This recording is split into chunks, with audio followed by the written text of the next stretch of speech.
All right, folks, again, welcome to GRS Weekly. Today is part 2 with Chad Jones from Cross Country Mortgage.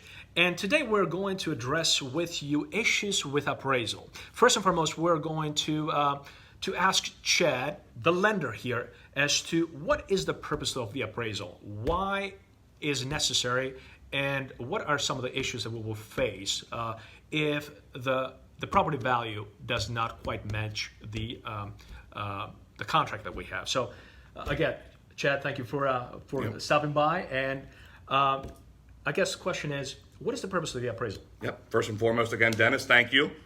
Thank you, everybody out there. The purpose of the appraisal, it's very simple. Okay. It is to protect you, the person buying the home, to make sure that the value of the house is truly there. Okay. That is the purpose of the appraisal. Okay. It is to make sure that, one, the value is supported. Okay. So you're not buying a home that isn't worth what you're paying. 2, that it's in good condition. Okay. So basically you're telling me that I am paying for the bank or the lender to do an appraisal, so I know that there is value in what I'm buying. Yep. So it's not that you are just trying to slow down my purchasing process. Definitely not. 100% not. It is really to support you in the value of your home. It is to give you peace of mind knowing that the money that you are spending, because it is a lot of money, that your house is worth what you're spending. And it also allows... It's all about your protection. It's all about protecting you, folks. Yes, and it's also protecting the bank. It's also protecting, if it's us, it's Cross Country Mortgage, making sure that we are lending money on a home Protection that is valued. Absolutely. That is correct. It's protection for everybody. Now, that being said, what is the difference between an FHA loan appraisal and a conventional loan appraisal? Yep. Great question. We hear this all the time. Conventional is a little bit easier. FHA, a lot of people think that it's a lot more detailed. It's really not that much more detailed, but they're going to really look at things like chip paint around the windowsills, garage doors, panels like that. If there's any type of chip paint, they're going to make sure that it is repaired before they close on the loan. So it's just as easy as somebody going out and just chipping it off, repainting it. Why is that important? They want to make sure that there's no lead paint issues. They want to make sure that there's that the house is aesthetically pleasing. And that usually is for all properties that were built prior to 1979. Is it correct? Right. But any chipped paint is always going to have to be repaired on FHA. That's just their rule. Okay. Also with FHA, they're going to make sure that there is handrails on every stairwell. Okay. Whether it's a front door with a little patio, there's going to have to be a handrail. Okay. Even if it's 2 steps? 2 steps, handrail. Okay. They want to make sure that it's protected. They want to make sure that nobody can have an accident falling down. And again, we run into this. It's as easy as just going to Home Depot and putting up a quick little handrail if need be. So FHA doesn't try to make this difficult on anybody, but they're there to protect you, and they want to make sure that you are buying a quality house. Okay. And regarding conventional, what is the difference in the two? Now you have a conventional loan. We're having an appraisal done. What is the difference between the two now?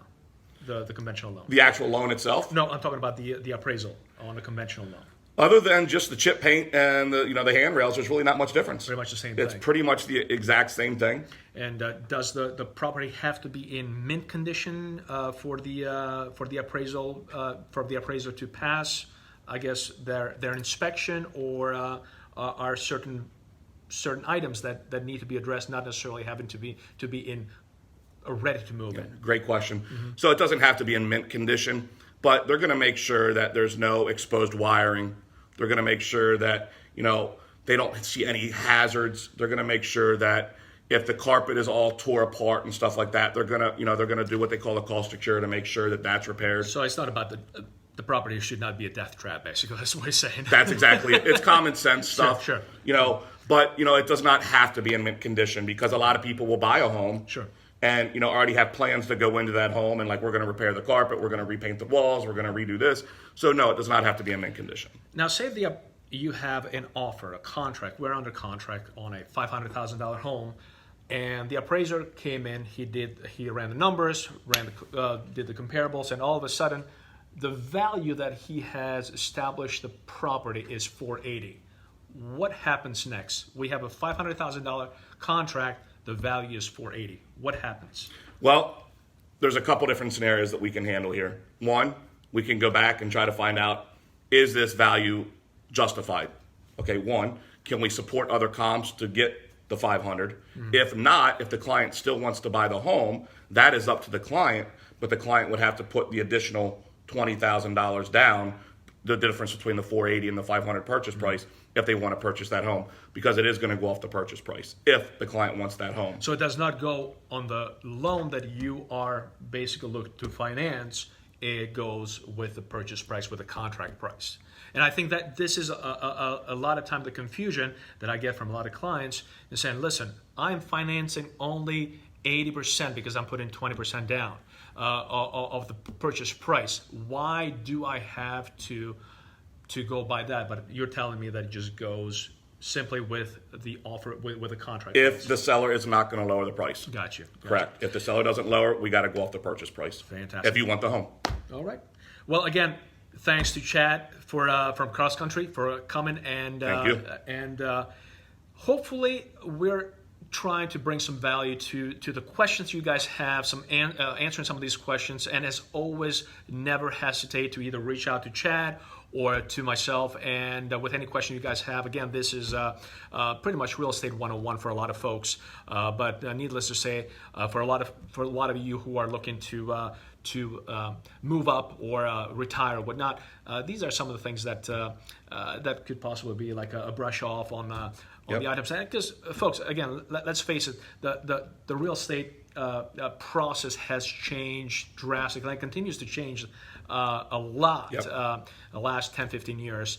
But needless to say, again, as always, reach out and stay blessed, and we'll see you guys next weekend. Thank you. Appreciate it. Take care, folks. Bye.